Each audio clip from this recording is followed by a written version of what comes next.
ঝিনাইদহ সদর উপজেলার নলডাঙ্গা ইউনিয়নের নৈহাটি গ্রামে 52 বছর বয়সী লক্ষ্মী রানী নামে এক নারীর ঝুলন্ত মরদেহ উদ্ধার করেছে পুলিশ। তিনি ওই গ্রামের বাসিন্দা নিমাই বিশ্বাসের স্ত্রী। শুক্রবার সকালে নৈহাটির শ্মশানঘাট এলাকায় একটি আম গাছ থেকে তার মরদেহ উদ্ধার করা হয়। স্থানীয় সূত্রে জানা যায়, ভোরে এলাকাবাসী শ্মশানঘাট সংলগ্ন নদীর ধারে শিব মন্দিরের পাশে একটি আম গাছে গলায় রশি পেঁচানো অবস্থায় লক্ষ্মী রানীর ঝুলন্ত মরদেহ দেখতে পান। পরে বিষয়টি পুলিশকে জানানো হলে ঝিনাইদহ সদর থানা পুলিশ ঘটনাস্থলে পৌঁছে মরদেহটি উদ্ধার করে।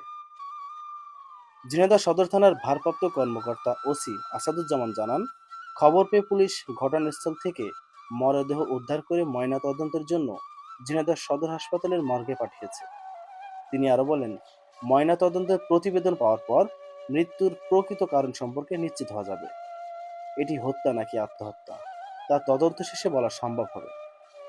এই ঘটনা এলাকায় চাঞ্চল্যের সৃষ্টি হয়েছে।